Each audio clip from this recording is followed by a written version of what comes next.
জ্যোতি ফাড়ির কথায় চোখ থেকে পানি ছেড়ে দিয়ে বলল, বাসি তো ওনাকে, ভীষণ ভালোবাসি। তাহলে ভাইকে বলছিস না কেন শুনি? কি বলবো তোর ভাইয়াকে? উনি আমাকে ভালোবাসেন না। বলত মেয়ে, ভাই তোকে ভালোবাসে না তো কে বাসে শুনি? ফারি, আমি চাই না ওনার সাথে আমার জীবনটা জড়িয়ে আবারও ওনাকে হারিয়ে কাঁদতে। আবার বুঝলাম না। উনি যে আমাকে আবারও ছেড়ে যাবেন না এর কোনো গ্যারান্টি আছে? আমি ওনাকে ছাড়া থাকতে শিখে গেছি ফারি, আর আবার জড়িয়ে ওনার সাথে থাকলে আমি ওনাকে ছাড়া থাকতে পারবো না। আমার সেই শক্তিটা নেই ফারু, ওনাকে হারিয়ে নিজেকে গড়তে আমি পারবো না। আমার বিশ্বাস তুই একবার ভাইকে ভালোবাসি বললে ভাই কোনো দিনও তোকে ছেড়ে যাবে না। না ফারি, উনি যতদিন পর্যন্ত না আমার কাছে ভালোবাসি কথাটা বলছে, আমি ওনার কাছে কিছুতেই নিজেকে বিলিয়ে দেব না। দেখ, সবাই ভালোবাসা প্রকাশ করতে জানে না। এইসব মানুষ যারা, তারা ভালোবাসার মানুষের বিরহে দুমড়ে দুমড়ে যাবে, তবুও ভালোবাসা স্বীকার করবে না। জ্যোতি চুপ করে থাকে। জ্যোতিকে চুপ থাকতে দেখে ফারি জ্যোতিকে ওর দিক ঘুরিয়ে বলল, আচ্ছা এটা বাদ দে, তোরা তখন একসাথে বেরোলি, তুই কি সারাদিন ভাইয়ের রুমেই ছিলি? জ্যোতি ফারির কথায় কিছুক্ষণ চুপ থেকে বলল, উনি তখন বৃষ্টির মধ্যে আমায় থাপ্পড় দেওয়ায় আমি মাথা ঘুরে সেন্সলেস হয়ে যাই। তারপর কি হয়েছিল আমার আর মনে নেই। যখন জ্ঞান ফেরে তখন দেখি আমি ওনার। কি হলো, চুপ হয়ে গেলি কেন, বল। জ্যোতির সংকোচবোধ নিয়ে মিনমিন কণ্ঠে বলল, তখন দেখি আমি ওনার বিছানায় ওনার বাহু ডোরে গুটিসুটি মেরে শুয়ে আছি, ঘুমিয়েছিলাম আর কি। তো উনি বুঝতে পারে ওনার আমার জ্ঞান ফিরেছে, তাই ইচ্ছে করি ওনার বুকের সাথে আরো চেপে ধরে। আমি ভয়ে কিছু বলতেও পারছিলাম না, কারণ তখন ওনার মুখের উপর কথা বলায় উনি থাপ্পড় মেরেছিল। এখন জ্ঞান ফিরে ওনার সাথে কথা বলা আমার সাহসে কুলাচ্ছিল না, আর না ওনার দিকে তাকানোর সাহস পাচ্ছিলাম আমি। তো এইভাবে কিছুক্ষণ থাকার পর এটুকু বলে ওর মনে পড়ে তখন এর কথা। আরিশ জ্যোতিকে নাড়াচাড়া করতে দেখে বাহুডোর থেকে উঠিয়ে বিছানায় বসিয়ে বলল, মাথা ব্যথা করছে? জ্যোতিকে চুপ থাকতে দেখে কপাল কুঁচকে বলল, কিছু জিজ্ঞেস করছি তো। জ্যোতি আরিশের কথায় মাথা দুই দিক নাড়ায়, যার মানে না, মাথা ব্যথা করছে না।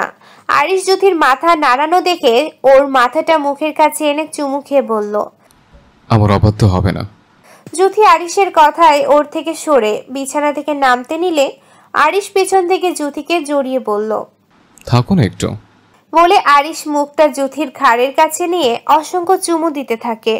জ্যোতি আরিশের এমন কাজে বিছানার চাদর খামচে ধরে ঘন ঘন নিঃশ্বাস ফেলে তোতলিয়ে বলল, আমার শরীর কাঁপছে, আমাকে যেতে দিন। জ্যোতির তোতলানো কথায় আরিশের দিক থেকে শুধু একটা শব্দই ভেসে আসলো। জ্যোতি আরিশের এত ঘনিষ্ঠতা সহ্য করতে না পেরে আরিশকে ঠেলে সরাতে চেয়ে বলল, দয়া করে আমায় ছাড়ুন, এটা ঠিক করছেন না আপনি। আরিশ জ্যোতির কথায় পাত্তা না দিয়ে ওকে বিছানায় শুয়ে হাত দুটো বিছানার সাথে চেপে ধরে ওর উপরে উঠে ঠোঁটে চুমু খেয়ে সারা মুখে পরপর চুমু খায়। অতঃপর বুক বরাবর একটা চুমু খেয়ে ওর বুকে মাথা রেখেই বলল, কেন এতটা পাগল করলে আমাকে? কেন এত ছোট দেহটাকে বারবার ছুঁতে মন চায়? বলে ওকে ঘুরিয়ে আরিশের বুকের মাঝখানে চেপে ধরে চোখটা বন্ধ করে নিঃশ্বাস ফেলে নেশাক্ত কণ্ঠে গাইতে লাগলো। আরিশ গানটা শেষ করে জ্যোতির মাথায় আবারও চুমু খায়। অতঃপর নিজেকে অনেক কষ্টে নিয়ন্ত্রণ করে ওকে রুমে থাকতে বলে নিজের হাতে দুজনের খাবার একসাথে নিয়ে এসেও নিজে খায়। জ্যোতিকে খাইয়ে দেয়। জ্যোতি কিছু বলতেও পারছে না, আবার থাপ্পড় খাওয়ারও ভয়। একসময় খাওয়া হয়ে গেলে আরিশ কিছুক্ষণ বিশ্রাম নেয়।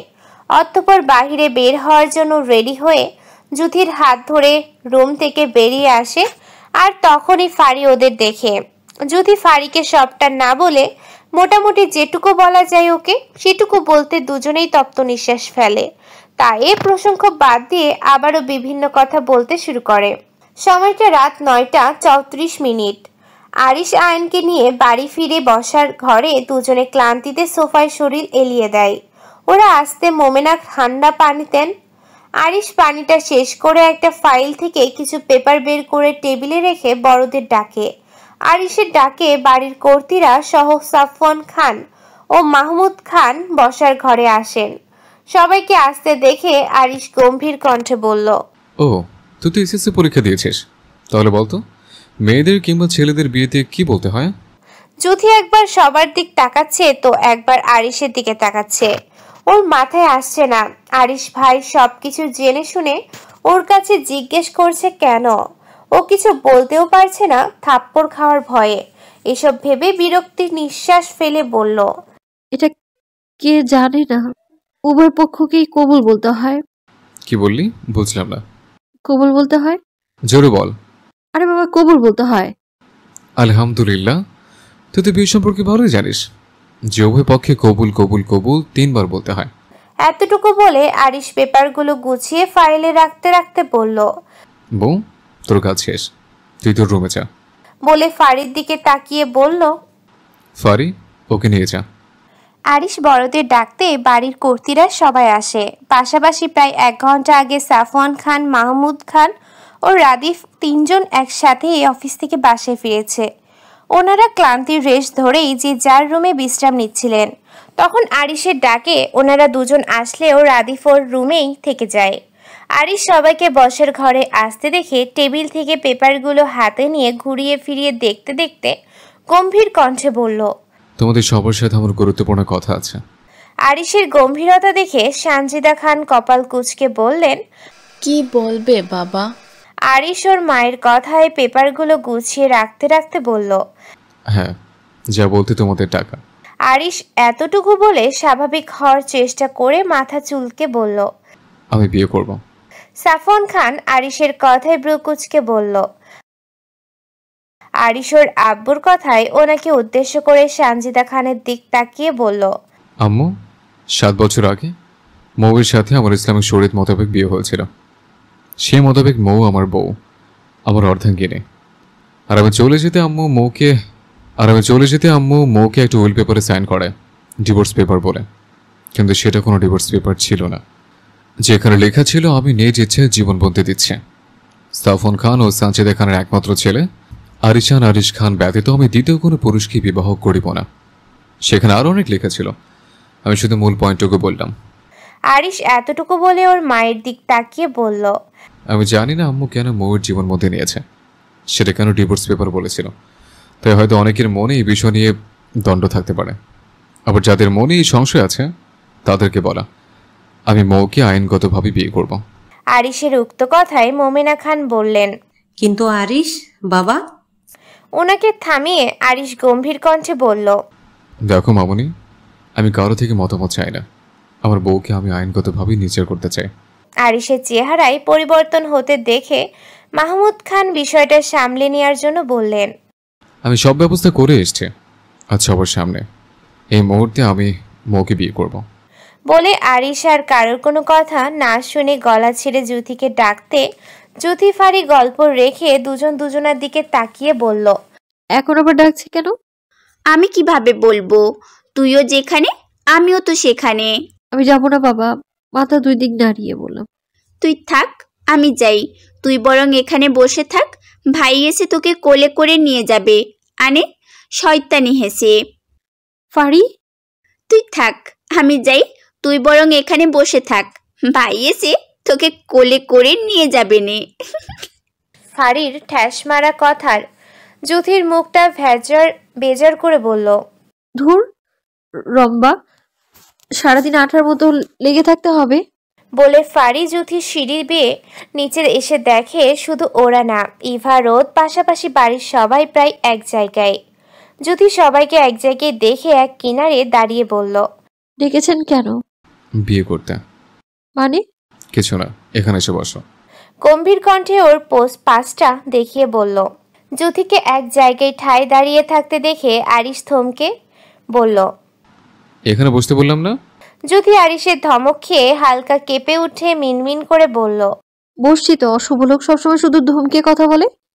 যুথি মনে মনে এসব বলে ফেংচি কেটে আরিশের পাশে বসতে আরিশ উঠে দাঁড়িয়ে প্যান্টের পকেটে হাত ঢুকিয়ে মাঝারি একটা প্যাকেট বের করে সেটা থেকে ছোট্ট একটা বক্স খুলে 2টো ডায়মন্ড রিং বের করে যুথির হাতটা নিয়ে অনামিকা আঙ্গুলে একটা রিং পরিয়ে পাশাপাশি প্যাকেট থেকে একটা হীরের বালা বের করে ওর হাতে পরিয়ে দিয়ে বলল, নে, এটা তোর পরীক্ষার গিফট, আর এটা আমার আঙুলে পরিয়ে দে। বলে অন্য রিংটা ওর সামনে ধরে জ্যোতি হাতে রিং ও বালাটা দেখতে দেখতে বলল, পরীক্ষা তো শেষ, এখন গিফট? যাই হোক, আপনাকে ধন্যবাদ। এটা পরিয়ে দে। আপনি পরে নিলেই তো পারেন। ওর কথায় আরিশ রাগী দৃষ্টি নিয়ে তাকাতে জ্যোতি আরিশের হাত থেকে রিংটা নিয়ে পরাতে নিলে আরিশ ওর অনামিকা আঙ্গুলটা সামনে ধরতে জ্যোতি টুপ করে পরিয়ে দিল। জ্যোতি রিংটা পরিয়ে দিতে আরিশ একবার সেটা দেখে পেপারগুলো ওর দিকে এগিয়ে দিয়ে বলল, এগুলোতে সাইন কর। জ্যোতি আরিশের গম্ভীরতা দেখে ভয়ে বলল, এগুলো কিসের পেপার? সাইন করতে বললাম না তোকে? জ্যোতি আরিশের ধমক খেয়ে মাথা নিচু করে বলল, করছি তো। বলেই প্রথমের একটা পেপার সাইন করে আরিশের সামনে দিতে আরিশ বলল, তোকে একটা সাইন করতে বলেছে, সবগুলোতে সাইন কর। জ্যোতি আরিশের পরপর ধমক খেয়ে সবগুলো পেপারে সাইন করে আরিশের কাছে দিতে আরিশ পেপারগুলো নিয়ে সেগুলোতে সাইন করতে করতে বলল, বয়স কত তোর? জ্যোতি আরিশের এমন প্রশ্নে মনে মনে বিরক্তি নিয়ে বলল, আপনি জানেন না? তোর থেকে জানতে চাইছে। সই শেষ করে ওর দিকে কড়া দৃষ্টিতে তাকাতে দেখে জ্যোতি ঢোক গিলে একবার সবার দিক আর চোখে তাকিয়ে বলল, এভাবে তাকানোর কি আছে, বলছি তো। 16 শেষ হয়ে 17 বছর চলছে। ও, তুই তো এসএসসি পরীক্ষা দিয়েছিস, তাহলে বলতো মেয়েদের কিংবা ছেলেদের বিয়েতে কি বলতে হয়? জ্যোতি একবার সবার দিক তাকাচ্ছে তো একবার আরিশের দিকে তাকাচ্ছে। ওর মাথায় আসছে না আরিশ ভাই সবকিছু জেনে শুনে ওর কাছে জিজ্ঞেস করছে কেন। ও কিছু বলতেও পারছে না। থাপ্পড় খাওয়ার পরে এসব ভেবে বিরক্তির নিঃশ্বাস ফেলে বলল, এই কে না জানে এটা, উভয় পক্ষকেই কবুল বলতে হয়। কি বললি? বুঝলাম না, জোরে বল। কবুল বলতে হয়। আলহামদুলিল্লাহ, তুই তো বিয়ে সম্পর্কে ভালোই জানিস। যে উভয় পক্ষে কবুল কবুল কবুল 3 বার বলতে হয়। এতটুকু বলে আরিশ পেপারগুলো গুছিয়ে ফাইলে রাখতে রাখতে বলল, মো, তোর কাজ শেষ, তুই তোর রুমে যা। বলে ফারির দিকে তাকিয়ে বলল, ফারি, ওকে নিয়ে যা।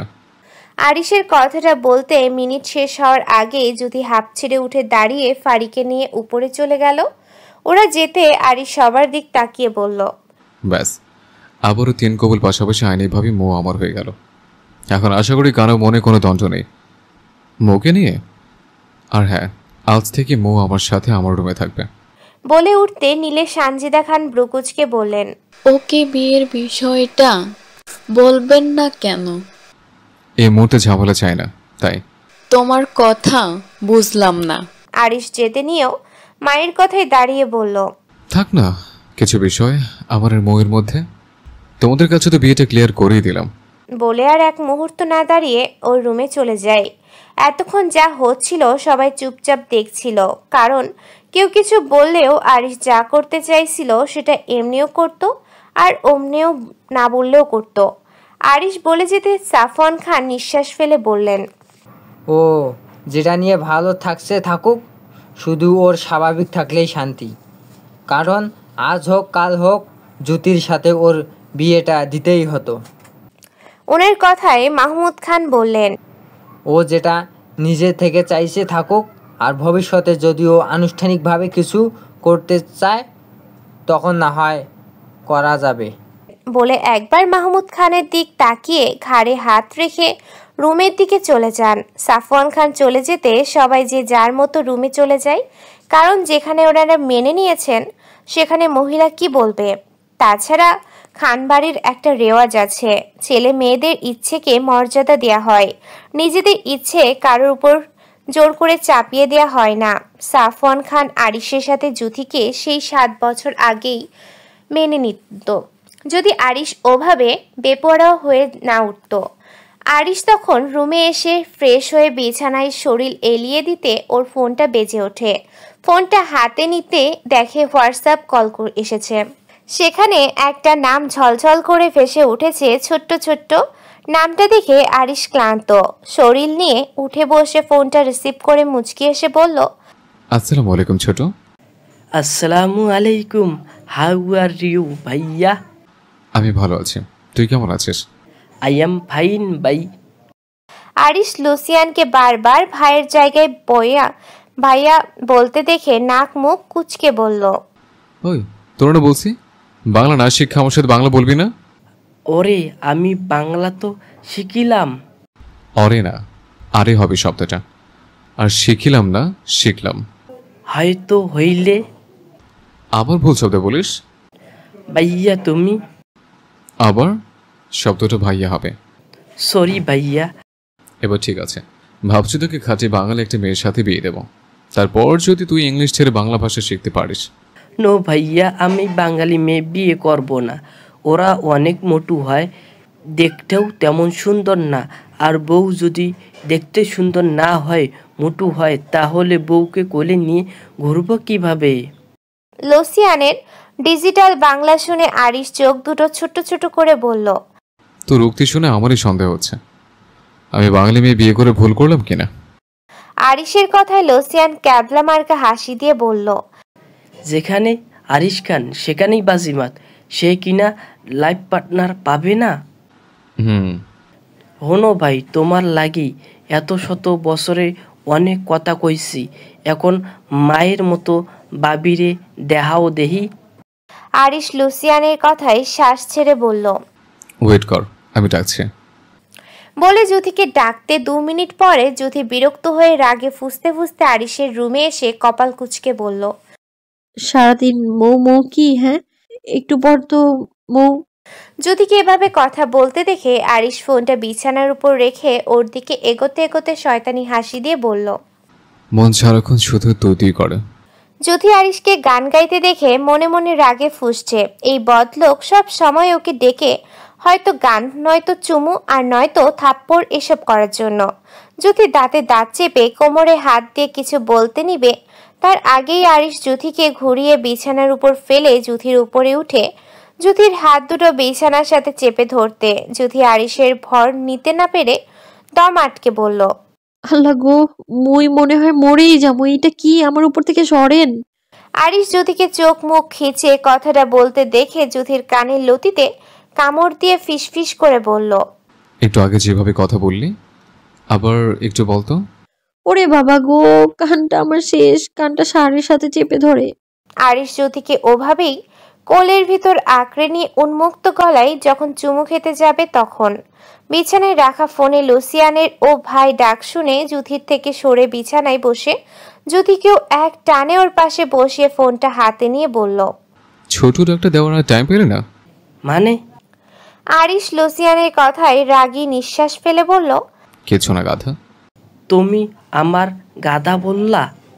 বলবো না তো কি করব, তোর বাংলা শুনে আমার মাথা ঘুরছে। লুসিয়ান আরিশের কথায় ক্যাবলা মার্কা হাসি দিয়ে বলল, ও একটা হইলেই হলো, তুমি ভাবির কাছে ফোন দাও তো। আরিশ লুসিয়ানের কথায় নাক মুখ কুচকে ফোনটা যুথির কাছে দিয়ে বলল, ওদের সাথে কথা বল। যুথিকে ফোনটা নিতে সংকোচ বোধ করতে দেখে আরিশ ইশারায় ফোনটা নিতে বললে যুথি ফোনটা নিয়ে বলল, আসসালামু আলাইকুম। আসসালামু আলাইকুম ভাবি মা। এতটুকু বলে লুসিয়ান ম শব্দটাই আটকে যায়।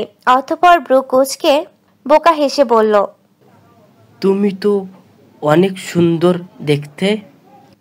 লুসিয়ানের কথায় যুথি আরিশের দিক তাকাতে আরিশ ফোনটা ছো মেরে ওর হাত থেকে নিয়ে বলল, ও তোর সম্পর্কে কি হয় মনে আছে তো?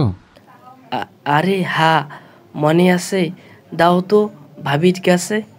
আরিশ ফোনটা যুথির কাছে দিতে লুসিয়ান গলা খাকারি দিয়ে বলল, তুমি কি বাঙালি মেয়ে? সত্যি বলবা? যে আমি খাঁটি বাঙালি। তুমি অসাধারণ। তুমি সাধারণ কোনো বাঙালি নওলা, তুমি আমার মন খারা এক বাঙালি। যুথি লুসিয়ানের কথা শুনে ফিক করে হেসে দিল। যুথিকে হাসতে দেখে লুসিয়ান চোখ বড় বড় করে বলল, ও মা, তোমার দেখি গালে টোল পড়ে। আমি তো জানতাম বাঙালি মেয়ে মোটু হয়, এখন দেখি বাঙালির মেয়েরাও অনেক সুন্দর। বলে আরিশকে ডেকে বলল, ভাই, ও ভাই। বল। ভাই, আমি তোমার বউয়ের মতো সুন্দরী মেয়ে বিয়ে করব। তাহলে তো বাঙালি মেয়ে বিয়ে করতে হবে। হ্যাঁ ভাই, তোমার বউয়ের মতো বাঙালি মেয়ে বিয়ে করতে রাজি। ও আরো কিছু বলবে তার আগেই ইন্দ্রিয়া তাই নিন লুসিয়ানের থেকে ফোনটা নিয়ে বললেন, তুই পরে বাঙালি মেয়ে বিয়ে করিস, এখন আমি একটু মেয়েটার সাথে কথা বলি। বলে বললেন, কেমন আছো সোনামা? আলহামদুলিল্লাহ। আপনি কেমন আছেন? মিষ্টি কণ্ঠ মানে? আরে ওনার কথা শেষ করার আগে ওনার স্বামী জিয়ান লুইসি গ্যান্টানার ওনার থেকে ফোনটা নিয়ে মধুকণ্ঠে বললেন, এই যে সরমামণি, হাউ আর ইউ? জি আলহামদুলিল্লাহ। এই বাবাটাকে জিজ্ঞেস করবে না? জি আপনি কেমন আছেন? I am unlimited fine Sarama. ওনারা ওর সাথে আরো কিছুক্ষণ কথা বলে আরিশের সাথে দু একটা কথা বলে ফোন রাখতে জ্যোতি কৌতূহল নিয়ে বলল, আরিশ ভাই ওনারা কে? আরিশ জ্যোতির প্রশ্নে ভ্রু কুঁচকে বলল, ওনাদের বিষয়ে তোকে কেউ বলেনি? জ্যোতির মাথা দুই পাশে নাড়ালো, যার মানে না, তাকে কেউ এ বিষয়ে বলেনি। জ্যোতিকে না করতে দেখে আরিশ বলল, ওনারা আমার মামুনি, বাবাই হন। জ্যোতির এমন প্রশ্নের মনে পড়ে সেই রাত বছর আগের ঘটনার কথা, যখন আরিশ সুইজারল্যান্ড গিয়েছিল। 2 মাসও ঠিক করে পূর্ণ হয়নি। ফ্ল্যাশব্যাক। এমন একদিনে রাতের বেলায় আরিশের মনটা বিষণ্ণতায় ঘিরে আরিশকে অস্থির করে তুলেছিল। তার মৌকে এক নজর দেখার তৃষ্ণায় আরিশ কোনোভাবেই নিজেকে ঘর বন্দি করে রাখতে পারছিল না। তাই এই মুহূর্তে এই পরিস্থিতি থেকে স্বাভাবিক হওয়ার জন্য প্রকৃতির হওয়া দরকার। তাই কোনো রকম একটা টি শার্ট গায়ে জড়িয়ে সিগারেট মুখে পুরে বাসা থেকে বের হয়ে একটা নির্জন ঝঞ্ঝাটহীন লেকের কাছে বসে পেছন দিক থেকে চুলগুলো মুঠ করে ধরে আকাশের দিক অশান্তভাবে চেয়ে রইল। এভাবে যেও কতক্ষণ কলঙ্ক গায়ে জড়ানো চাঁদের দিকে চেয়েছিল, সময়টা হয়তো ওর স্মরণে আসলো না। ওর মনে কোনো অনুভূতিও হলো না, শুধু ফেল করে চেয়ে রইল দূরবিহীন ঝলঝল করা গোল চাঁদের দিক। হঠাৎ ওর কানে কয়েকজন লোকের চাপা কণ্ঠ, পাশাপাশি কারো গোড়ামির আওয়াজ শুনে ভ্রু কুঁচকে আসে ওর। শব্দের উৎস খুঁজতে চাঁদের দিক থেকে চোখ সরাতে তাতে কেমন ঝাপসা দেখলো। এটা তো হওয়ারই কথা। চোখ যদি একদিকে নির্দিষ্টভাবে তাকিয়ে থাকে, পর মুহূর্তেই অন্যদিক তাকালে কেমন ঝাপসা লাগবে, এটাই স্বাভাবিক। আরিশ চোখ দুটো হাত দিয়ে মুছে স্বাভাবিক করতে শব্দটা যেন ক্রমশই বেড়ে যাচ্ছে। আরিশ এমন শব্দে আশেপাশটা তাকালো, তবে ওর চোখে কিছুই বাজলো না। তাই উঠে দাঁড়িয়ে গম্ভীর কণ্ঠে উচ্চারণ করলো, কে? শব্দটা ওর একটা শব্দ যেন পুরো লেকটা কেমন নিস্তব্ধ হয়ে গেছে। এটা দেখে আরিশ কেমন চোখ দুটো ছোট ছোট করে বাঁকা হাসলো। এমন সময় ওর মাথার বরাবর পিছন থেকে কেউ হকি স্টিক দিয়ে আঘাত করতে যাবে, ঠিক সেই সময়টাই আরিশ ব্যাগ ভাবে হকি স্টিকটা ধরে এক টানে লোকটাকে সামনে এনে ঘাটটা কাত করে চোখ দুটো রক্ত আভা করে বলল, কুত্তার কলিজা নিয়ে পেছন থেকে আঘাত করা বন্ধ কর, শুয়োরের বাচ্চা। আরিশ হকি স্টিক এতটাই জোরে চেপে ধরেছে যে সামনে থাকা লোকটার হাত কিছুটা বাঁকিয়ে যায়। লোকটার মনে হচ্ছিল আরিশ হকি স্টিকটা না ছাড়লে হয়তো ওনার হাতটা এখনই ভেঙে যাবে। হলেও তাই। আরিশ হকি স্টিকটা আরেকটু বাঁকিয়ে ধরতে লোকটার হাতটা মুহূর্তেই ভেঙে যায়। তারপরেও আরিশ লোকটাকে ছাড়ছে না বলে লোকটা চিৎকার করে বলল, লিওন নিকো কাম ফার্স্ট। লোকটার ডাকে ওখানকার কিছু স্থানীয় লোক হাতে হকি স্টিক নিয়ে হাজির হতে আরিশ বাঁকা হেসে বলল, ও তার মানে তোর পরিকল্পনা মাফিক এমন নির্জন ঝঞ্ঝাটহীন লেকে এসেছিস। বলে ধরে রাখা লোকটার হাত ছেড়ে দিতে একটা লোক বলল, I don't understand the Bangla language and we didn't come here to kill with but someone else. Don't get involved with us or else you will. অর্থ, আমি বাংলা ভাষা বুঝি না, আর আমরা এখানে তোকে নয় অন্য একজনকে মারতে এসেছি। তুই আমাদের সাথে জড়াস না, আর নয়তো তুইও মরবি। আরিশ লোকটার কথায় বেঞ্চটায় বসে শয়তানি হাসি দিয়ে হাঁটুর উপর ভর দিয়ে বলল, Oh, really? Then go on. দেখো, আমাদের ঝামেলা তোমার সাথে না, তাই তুমি যেতে পারো, আমরা তোমাকে কিছু বলবো না।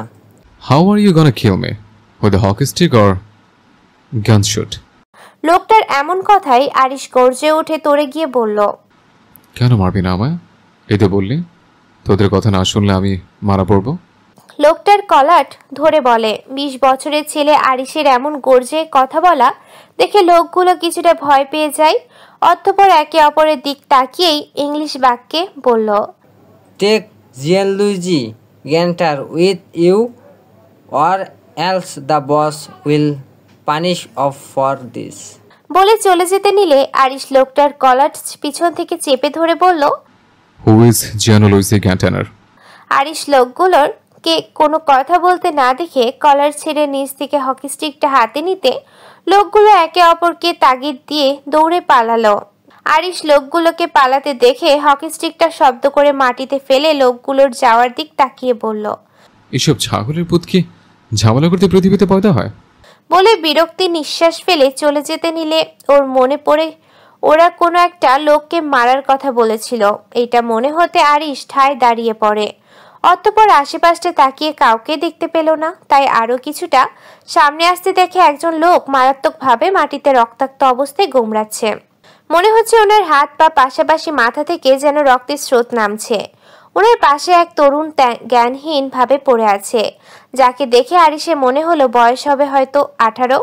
আরিশ ওদের রক্তাক্ত অবস্থায় দেখে হাঁটু ভাঁজ করে ওনাদের পাশে বসতে রক্তাক্ত লোকটার কাপা কণ্ঠ শুনতে পেল, leave my son alone, please don't talk this like. Arish স্থির দৃষ্টিতে লোকটার দিকে কিছুক্ষণ তাকিয়ে উঠে দাঁড়িয়ে সিগারেট মুখে পুরে একটা ক্যাব লোকেশন অনুযায়ী বুক করলো। কিছু সময় যেতে ক্যাব আসতে আরিশ ক্যাব ড্রাইভারকে সাথে নিয়ে ওনাদের গাড়িতে উঠিয়ে হসপিটালে নিতে বলে চলে আসতে নিলে ড্রাইভার আশ্চর্য নয়তে ইংলিশ বাক্যে বললেন, it's strange, if you are the patient, where are you going? অর্থ, আজব, আপনার রোগী, আপনি কোথায় যাচ্ছেন? ওনারা আমার কিছু হন না, আপনি ওনাদের নিয়ে যান। বলে একটা কার্ড বের করে দিয়ে বলল, কার্ডে নাম্বার আছে, ব্যাংকে গিয়ে কল করবেন, আমি বলে দেব যত টাকা লাগে এখান থেকে নিয়ে নেবেন। ড্রাইভার লোকটা আরিশকে বাংলা বলতে দেখে কিছুটা খুশি হয়ে বলল, আপনি নিশ্চয়ই বাঙালি। হুম। দেখুন, আমি একা ওনাকে নিয়ে যেতে পারবো না। আপনি যদি সাথে যান তাহলে আমি ওনাকে নিব, আর নয়তো আমি চলে যাব। আরিশ বলল, মহা ঝামেলা, একে তো এসব একদমই পছন্দ না, কারোর সাথে আদিক্ষেতা করা, এর উপর লোকটার বাড়াবাড়ি, তাই বিরক্ত নিয়েই বলল, ওকে চলেন। 3 দিন 3 রাত পর জ্ঞান ফিরল তরুণ ছেলেটির। এই 3 দিন স্যালাইনের উপর জীবন বেঁচেছিল তার। আজ জ্ঞান ফিরতে প্রথমেই বাবাকে খুঁজল, ততক্ষণে মাথায় চাপ পড়তে নাক মুখ খিচে মাথা চেপে ধরতে আরিশ স্বাভাবিক বিরক্তি নিয়ে রুমে ঢুকে কেবিনের একটা চেয়ার টেনে বসে সোজা সাপটা কণ্ঠে বলল, লুক এট মি। কেমন লাগছে তোমার এখন? লুক অ্যাট শব্দটা শুনে মাথা চেপে ধরে পাশে তাকালো, তবে বাংলা ভাষায় বলা কথাটুকু সম্পূর্ণ বুঝল না। তরুণটিকে কেমন চোখে তাকাতে দেখে আরিশ বলল, ইউ আন্ডারস্ট্যান্ড বাঙালি? আরিশের কথায় তরুণ ছেলেটি মাথা দুদিক নাড়িয়ে বুঝল সে এই ভাষা বোঝে না। অতঃপর মুখে বলল, I understand some what. Arish ছেলেটার কথায় ইংলিশ বাক্যে বলল, কেমন লাগছে এখন তোমার? আরিশের কথায় ছেলেটি মাথা চেপে ধরে ইংলিশ বাক্যে বলল, একদম দুর্বল লাগছে, মাথা ঝিমঝিম করছে দাদা ভাই। আরিশ ছেলেটার সভ্য শান্ত ব্যবহার দেখে কুচকানো কপাল স্বাভাবিক করে বলল, how old are you and what's your name? 18 years old। বলে ওর আশেপাশটা ভালো করে দেখে ইংরেজিতে বলল, দাদা ভাই, এটা কি কোনো হসপিটাল? আর আমার বাবা কোথায়? তোমার বাবা আইসিইউতে আছে। আরিশের কথা শুনে লোসিয়ান কপাল কুচকে ইংরেজি বাক্যে বলল, কি হয়েছে আমার বাবার? আরিশ লুসিয়ানকে উত্তেজিত হতে দেখে গম্ভীর কণ্ঠে বলল, তোমার বাবা কোমায় আছেন। আরিশের কথা শুনে লোসিয়ান কিছু বলবে এমন সময় ইন্দ্রিয়া তাইনিন তাড়াহুড়ো করে কেবিনে ঢুকে ছেলেকে জড়িয়ে ধরে হাউমাউ কান্না করে ইংরেজি বাক্য বলল, তোর জ্ঞান ফিরেছে বাবা? আল্লাহ অনেক মহান, আমার কোল আমার হীরাকে ফিরিয়ে দিয়েছে। লোসিয়ান মায়ের কান্নার তোপ নিতে না পেরে ঠান্ডা কণ্ঠে বলল, mom I am fine, please don't cry. এভাবে মা ছেলে বেশ কতক্ষণ কাটালো। অতঃপর ইন্ডিয়া তাইনিন আরিশের দিক তাকিয়ে কৃতজ্ঞতা প্রকাশ করে বললেন, তুমি এতটুকু একটা ছেলে আমাদের এত বড় একটা উপকার করলে, আমার কোল বাঁচালে, আমার অর্ধেক আমার স্বামীকে বাঁচালে। আমাকে কি বলে বা কি দিয়ে যে ঋণ শোধ করব আমি জানি না। ওনার কথায় আরিশ গম্ভীর কণ্ঠে বলল, দেখেন, আমাকে ধন্যবাদ প্রকাশ করতে হবে না। আমার অনেক টাকা আছে, আমি শুধু মানুষ হিসেবে কর্তব্য পালন করেছি। আরিশের গুরু গম্ভীর কণ্ঠ শুনে উনি বললেন, তুমি আমাদের চেনো? আমি আপনাদের চেনে কি করব? আরিশের সোজা কথায় উনি মুচকি হেসে বললেন, না মানে আমাদের সুইজারল্যান্ডে তো সবাই আমাদের বিলাসবহুল হিসেবে চেনে, তাই আর কি তোমায় জিজ্ঞেস করলাম। হয়তো এত নাম সুনাম বিলাসবহুল বলে আমাদের এত শত্রু। নট ইন্টারেস্ট দেখে ইন্দ্রিয়া তাইনিন এই 3 দিন আরিশের ব্যক্তিত্বকে বেশ মোহিত হয়েছেন। কথা বলার স্টাইল, সহজে কারোর সাথে কথা না বলা, সব কিছুই বেশ লক্ষ্য করেছেন উনি। যদিও উনি সুইজারল্যান্ডের স্থানীয় মহিলা, তবে উনি বাংলা ভাষা পছন্দ করেন। সেই ভাষায় কথা বলতে ওনার বেশ পছন্দ, ওনার স্বামীরও তাই। তবে ছেলের জন্য ওনাদের ইংলিশটাই বলতে হয়, বাংলায় আর বলা হয় না। এই 3 দিন আরিশের সাথে উনি বেশ বাংলায় কথা বলেছেন। উনি ওনাদের জীবন ইতিহাস আরিশকে শোনালেও আরিশ পারিবারিক একটা কথা ওনাকে বলেনি। যদিও আরিশ সেই রাতেই হসপিটাল থেকে চলে আসতে চেয়েছিল, কিন্তু ইন্দ্রিয়া তাইনিন জোর করে আরিশকে ওনার কাছে রেখে দেয়। এতে আরিশ বিরক্ত হলেও মায়ের বয়সী মহিলার কথা ফেলতে পারেনি। লুসিয়ানের জ্ঞান ফেরার ঠিক 1 সপ্তাহ পরে জিয়ান লুইসি জ্ঞানটানার ওনার হুঁশ আসে। যদিও ডাক্তার ওনাকে পুরোপুরি সুস্থ ঘোষণা দেয়নি, কিন্তু উনি কমা থেকে উঠে সর্বপ্রথমে স্ত্রী সন্তানকে দেখতে চাওয়ায় ওনারা দুজনেই ওনার পাশে বসতে উনি বললেন, ওরা তো আমাদের। ওনার সম্পূর্ণ কথা শেষ করতে না দিয়ে ইন্দ্রিয়া তাইনিন বললেন, উপরে একজন আল্লাহ আছে, সে কি তুমি জানো? তাই তো আমার জীবনটা আজ বেঁচে আছে, আর তার একমাত্র আমার এই ছেলেটার জন্য। আরিশকে দেখিয়ে বললেন। উনি আরিশকে ওনার দুর্বল চোখ দুটো দিয়ে সম্পূর্ণ চোখ বুলিয়ে মোহিত কণ্ঠে বললেও, আমার পাশে এখানে বসো বাবা। আরিশ ওনাদের এমন গা লেপটানো কাজে বিরক্ত হয়ে সোজা সাপটা বলল, দেখুন, আপনাদের সাহায্য করা আমার কর্তব্য ছিল। আমি এখন আমার বাসায় যাব। কিন্তু তোমাকে তো যেতে দিব না। Are you trying to say this? আমি ঠিক বলছি। আরিশ ওনার কথায় রাগে গজগজ করতে করতে উঠে চলে যেতে যেতে বলল, আমার উপর কারো জোর খাটে না। উপকার করেছে বলে যে আপনাদের কাছে রেখে দিবেন আর আমি থেকে যাব, এটা ভাবলেন কি করে? শোনো আমাদের কথা। ওনার সম্পূর্ণ কথা শেষ হওয়ার আগেই আরিশ ক্যাবিনের দরজা খুলে দ্রুত পায়ে চলে যায়।